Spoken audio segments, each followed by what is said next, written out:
Hi, I'm Caroline and I'm a trustee with Verity, which is the National Polycystic Ovary Syndrome charity, and I've been a volunteer trustee since 2007.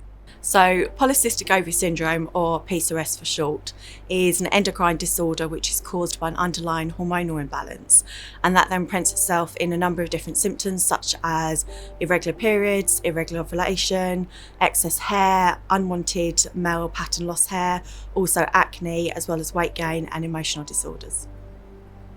As a young teenage girl, it's very much a feeling of, oh, this might be normal, but it's a real feeling that actually your body's going through changes and you don't quite understand it.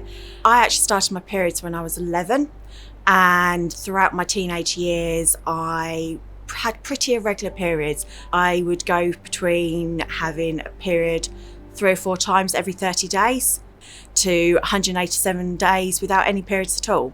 When I was 16, went to my GP and they just said, go to the microgynon, that will sort it out.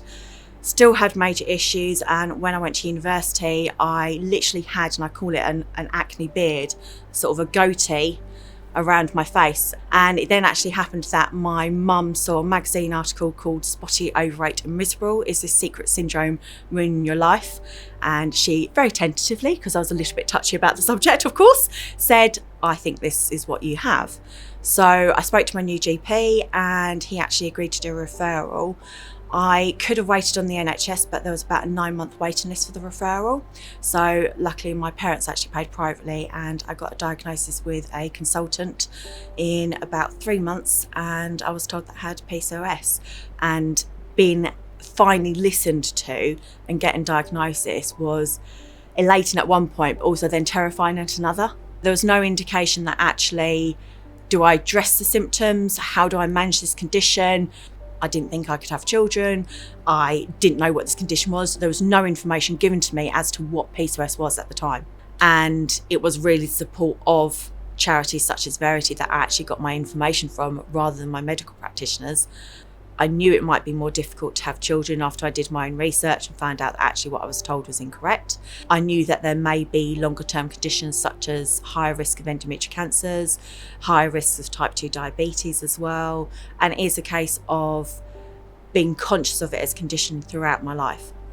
Generally, there is a massive lack of research and understanding into PCOS as a condition.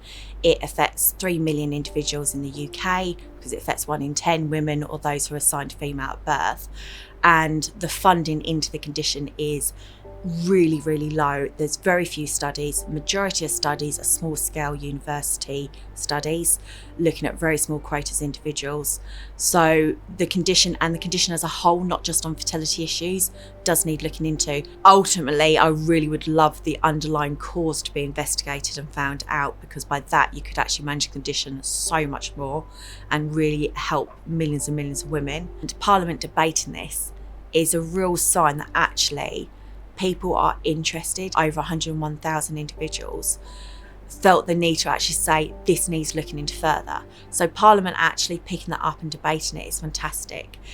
It's almost a baby step, but I'm really pleased that actually they're looking into this and willing to debate it at one of the highest levels. From this debate, I really would like to see an engagement of a wider breadth of MPs, but on all sides of the government. This obviously is within England, and it'll be fantastic if we could see similar situations across Wales, Scotland, Northern Ireland and Ireland as well. One of the key things that I really would like in terms of the research is that actually funding needs to go in not just to research on fertility.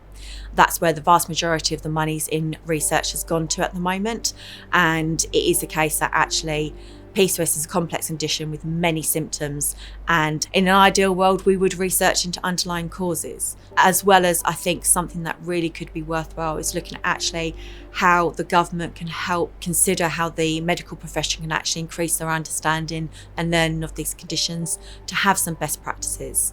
One of my fellow trustees at Verity actually says, I have PCOS, it does not have me.